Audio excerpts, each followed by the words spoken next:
de l'ensemble de ces équipes, des équipes de la Commission et du Conseil européen. Et grâce à l'unité européenne, nous avons, ce faisant, pu négocier un bon accord qui préserve nos intérêts, nos valeurs et prépare une coopération étroite avec le Royaume-Uni. Je veux ici également rendre hommage à Theresa May, qui a su à chaque moment, tout en défendant ardemment l'intérêt de son pays, chercher les voies d'une coopération durable avec l'Union européenne qui est notre bien commun. Et je veux dire que le Royaume-Uni continuera à avoir sa place, aujourd'hui et demain, avec le rôle qu'il sera prêt à assumer et qui peut évoluer dans le concert européen des nations. Si nous franchissons aujourd'hui une étape importante, il convient de préparer aussi la suite, d'une part parce que l'accord de retrait n'est pas ratifié, d'autre part parce que nous n'avons pas encore défini tous les détails de la relation future. Et pour celle-ci, nous voulons préserver évidemment nos principaux intérêts.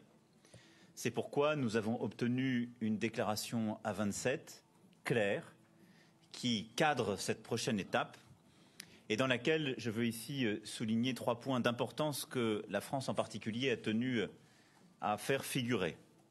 D'abord, s'assurer de conditions de concurrence équitables. Le partenariat futur devra inclure des dispositions en effet renforcées très clairement pour protéger nos entreprises et avoir un véritable alignement dans la durée. Ensuite, en matière de pêche, où nous concentrerons nos efforts pour obtenir un accord préservant l'accès aux eaux britanniques avant la fin de période de transition et où l'intérêt évidemment de nos pêcheurs et de l'ensemble de ces filières sera défendu. Enfin, pour le respect de l'autonomie de décision de l'Union européenne, qui est un point important. Ces 3 sujets figurent dans la déclaration des 27 d'aujourd'hui et je souhaite que pour la préparation des étapes à venir, nous adoptions la même méthode, celle de l'unité et d'une défense commune de ces principes. Enfin, je considère que nous devons aujourd'hui aussi savoir tirer les leçons de ce départ d'un État membre, un partenaire majeur, pour la première fois dans l'histoire de la construction européenne. Nous devons, par ce biais, comprendre que l'Europe est fragile, qu'elle n'est pas un acquis, et que nous devons donc la défendre contre tous ceux qui oublient qu'elle est une garantie de paix, de prospérité, de sécurité sur notre continent. Mais paradoxalement, le Brexit a aussi montré à chacun la valeur qu'il y a dans cette union, aussi perfectible soit-elle. Et nous devons, ce faisant, comprendre que notre Europe doit précisément être refondée pour être mieux comprise de nos peuples et répondre à leurs aspirations, parce que, très clairement, le Brexit nous dit qu'elle n'a pas su rassurer, protéger suffisamment les peuples de chacun de nos pays.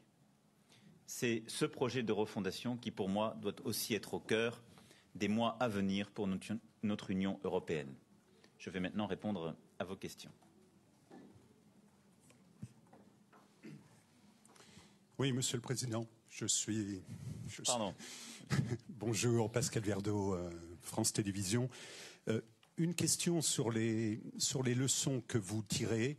Je sais que vous ne voulez pas parler d'amputation, mais avec le départ programmé du Royaume-Uni, l'Union européenne va perdre une grande partie de son PIB, de sa richesse, près de 12% de sa population. Je voudrais savoir quelles sont les conséquences politiques que vous en tirez en matière d'équilibre entre les États.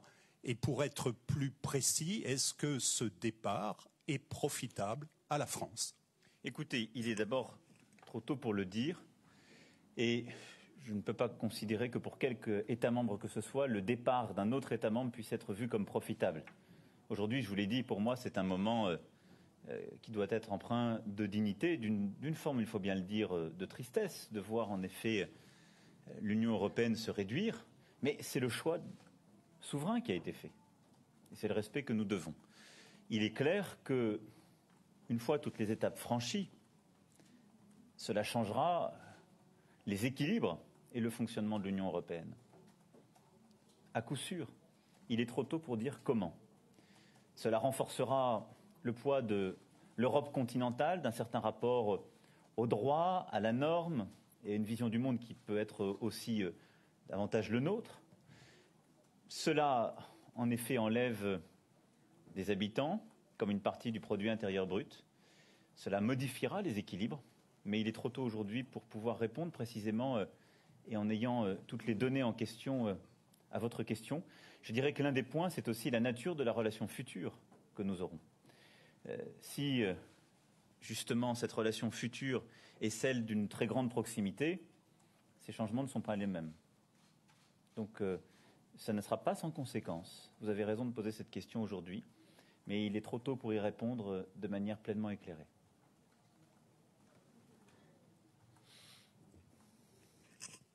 Bonjour, Greg Viscusi, l'agence Bloomberg. Que préparez-vous dans le cas que la House of Commons dit non à cet accord? Écoutez, d'abord, je ne m'appartient pas de spéculer sur le vote britannique. Et dans ce cas, il est très clair que ce sera d'abord à la Grande-Bretagne de proposer. Mais il est de notre responsabilité, en tout cas, de nous préparer à toutes les options. Et c'est ce que nous avons fait. Le gouvernement a déposé un projet de loi. Et en tout cas, la France s'est préparée à toutes les options possibles. Mais pour moi, aujourd'hui, il ne convient pas de spéculer sur un vote qui appartient aux Britanniques, à leurs représentants. Et il leur reviendra, si c'était le cas, de formuler des options. Harold Iman de CNews. Concernant le divorce, est-ce que vous pensez qu'il est si douloureux que ça dissuaderait des gouvernements eurosceptiques d'entreprendre la même démarche, ou bien ça a été si doux que ça pourrait les encourager, ou est-ce qu'il faut naviguer entre les deux? D'abord, je pense qu'on ne doit pas, par respect à l'égard du peuple britannique et de nous-mêmes, avoir cette grille de lecture. Ceux qui ont expliqué aux Britanniques que ce serait rapide et facile leur ont menti, puisque cela fait près de 2 ans que nous sommes en négociation. Et je rappelle que l'étape d'aujourd'hui est une étape importante, mais nous sommes loin d'avoir terminé.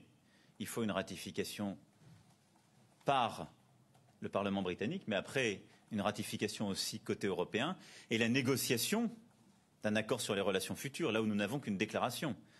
Et donc ce sera ensuite toute une période intermédiaire qui va s'ouvrir, et nous avons justement au 30 mars commence cette période de transition. Donc il y a encore beaucoup d'étapes devant nous, donc c'est beaucoup plus long que ce que les uns avaient prétendu, et en particulier les Brexiters durant la campagne. La deuxième chose, c'est que beaucoup de gens disaient que ça ne coûterait rien ou que ça reporterait aux Britanniques. Le coût, on l'a évoqué il y a plusieurs mois, est massif. Massif. Et il fait partie de cet accord de retrait. Et donc là aussi, ceux qui disaient aux Britanniques qu'ils allaient économiser plusieurs dizaines ou centaines de milliards d'euros ou de livres leur ont menti. Et les résultats sont aujourd'hui dans l'accord. Cela a un coût. Donc, je ne fais pas partie de ceux qui pensent que cela n'est rien.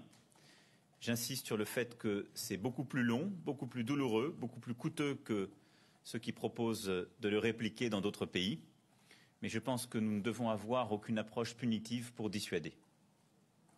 Bonjour, Derek Perrotte pour Les Échos. Vous avez affirmé qu'on devait se préparer à tous les scénarios que la France le faisait, donc évidemment y compris celui du no deal. Il y a une profession particulièrement inquiète des conséquences directes qu'aurait un no deal pour elle, ce sont les pêcheurs qui pourraient perdre l'accès à de précieuses eaux dès le 30 mars. Qu'est-ce que vous pouvez dire pour les rassurer en cas d'éventuel no deal? Alors d'abord, qu'il n'y ait pas d'accord ou qu'il y ait un accord, ce n'est pas le cas. Au 30 mars commence une période de transition, mais de toute façon pour nos acteurs économiques, l'accès est inchangé jusqu'au 31 décembre 2020. Ensuite, là je me situe dans le cas où nous aurions un accord, il sera à définir d'ici 2020. Nous défendons l'accès aux eaux britanniques comme élément de notre accord et des équilibres d'ensemble indispensables. Et comme je le disais tout à l'heure, par une déclaration des 27, nous avons fait reconnaître cette priorité dans la négociation qui s'ouvre sur la relation future. Donc je veux ici les rassurer, d'une part sur le fait que nous avons prévu toutes les choses en cas de non-accord, et d'autre part sur le fait que même dans le cadre de cet accord, il y a la période de transition. De toute façon, leur quotidien ne changera pas jusqu'à fin 2020, et nous avons obtenu le soutien des 27 pour défendre la position ambitieuse que je viens d'évoquer pour la pêche, parce que beaucoup d'autres pays sont aussi concernés dans le cadre des relations futures. Oh, hello. Over here. Joe Barnes from the Daily Express. Thank you. Just wondering, how much help are you willing to offer Theresa May to push the deal through Parliament? So one of the reasons I ask is because your position on fishing has become quite an issue, and a really big one. So Scottish MPs are kind of very much rejecting it, and it's caused quite a lot of backlash. So how much help are you willing to maybe stand down a little bit to help Theresa May get the withdrawal agreement through Parliament? Thank you. I don't want to interfere in the decision and the vote of the Parliament, but let me just remind you that you have a withdrawal agreement plus a declaration of intention for the future relation. It's not France. The 27 countries do back the position on fisheries I just mentioned. And you just have to take it, as we discussed and we agreed, an holistic approach, withdrawal agreement and future relations. And our position on future relations at 27 is very clear. Merci, Monsieur le Président. Jim Brunsden du Financial Times. S'il vous plaît, sur la pêche, encore sur la pêche, quels sont les leviers qui vraiment sont à la disposition de l'Union européenne pour essayer de mettre la pression sur les Britanniques pour faire cet accord? Parce que c'est vrai qu'à ce stade, la vision de Theresa May sur ces discussions sur la pêche, c'est très différent que la vision de l'Union européenne sur ce sujet. Merci. C'est le fait que la relation future ne concerne justement pas que la pêche et beaucoup de choses qui, de son côté, intéressent Theresa May. Et un accord suppose que chacun fasse valoir ses positions. Nous avons à 27 fait valoir des positions claires sur justement le sujet de la concurrence loyale, sur la pêche, sur le sujet de la liberté normative, de l'autonomie normative de l'Union européenne, et que ça fait partie des lignes en quelque sorte qui sont les nôtres pour la relation future, ce qui est un levier puisque c'est l'intérêt mutuel d'avoir cette relation future, et je n'ai pas cru comprendre que la volonté de Theresa May ou de ceux qui la soutiennent était de rester durablement dans une union douanière, mais bien de définir une relation future propre qui implique de résoudre ces problèmes. Je vais prendre encore 3 questions. Bonjour Monsieur le Président, Bertrand Galichet, Radio France, France Inter. Quelles conséquences voyez-vous pour les élections européennes qui approchent de ce Brexit, aussi bien pour l'ensemble de l'Union européenne que pour les listes en France et singulièrement pour celle que vous soutenez, que soutient La République En Marche, et pour laquelle les sondages sont un peu à la peine, on va dire, actuellement. Merci. D'abord, instruits par notre histoire, je pense que nous devrions tous être d'accord pour dire que les sondages aujourd'hui sur les élections européennes du mois de mai prochain n'ont que peu de valeur. Ça vaut d'ailleurs dans tous les sens. Les choses se structurent dans les mois et les semaines qui précèdent. Ensuite, la leçon que je tire de ce que nous sommes en train de vivre, c'est très clairement qu'il n'y a pas le choix entre une véritable ambition européenne ou une clarté sur les positions qu'on prend à l'égard de l'Europe. Ce que je veux dire par là, c'est que ces élections européennes, dans le contexte de toute façon de nos démocraties et dans le contexte du Brexit, ne sont pas des élections comme les autres. Et elles imposent de voir le moment européen comme celui d'une refondation, ce que je dis depuis plusieurs mois, parce que nous ne découvrons pas aujourd'hui le contexte du Brexit. Et donc je pense que ça impose de l'ambition, de la prise de risque et de la clarté dans les positions qui seront prises. C'est la conclusion opérationnelle que j'en tire. Thank you. TASS, Russian news agency, Mr. President, if I may, note on Brexit. You may know that last week Syria and Aleppo was attacked by anti-government forces with toxic gases, and more than 100 people are hospitalized. So I would like to know your reaction on this attack, and are you going to discuss this during the upcoming EU-level meetings? Thank you. I mean, obviously, I follow very carefully the situation in Syria, and we will discuss not just amongst European members, but as well with our different partners in the coming days about this situation. As you refer to this attack and the use of gas and chemical weapons, because it was disclosed recently, we don't have clear and sufficient information to comment, especially as information broadcasted and transmitted by Russia. Obviously, I want to reiterate here that France does condemn the use of chemical weapons, whatever the users are. And I wish that those who disclose this information and the potential use of chemical weapons could share all the information and transfer all this information, especially to the international agency in The Hague, in order to be absolutely sure that we identify the use of chemical weapons and can attribute it. Béatrice Adjage, RTL. Monsieur le Président, le Brexit a montré un Royaume-Uni profondément divisé. Londres avait voté massivement contre, les Midlands massivement pour. Est-ce que vous avez le sentiment qu'en France, avec ces manifestations de gilets jaunes, nous avons le même paysage d'un pays fracturé, le même malaise social entre les grandes villes et les territoires plus éloignés? Je ne pense pas qu'on puisse comparer la situation de tous nos pays, et je ne veux pas ici faire de réduction. Il est clair que le Brexit a dit beaucoup des divisions, en tout cas des positions qui étaient très différentes entre la City et le reste du Royaume-Uni, entre les jeunes et les plus âgés également. Et donc il y a plusieurs caractérisations de ce vote qui ont été établies clairement d'ailleurs dans les semaines et les mois qui ont suivi.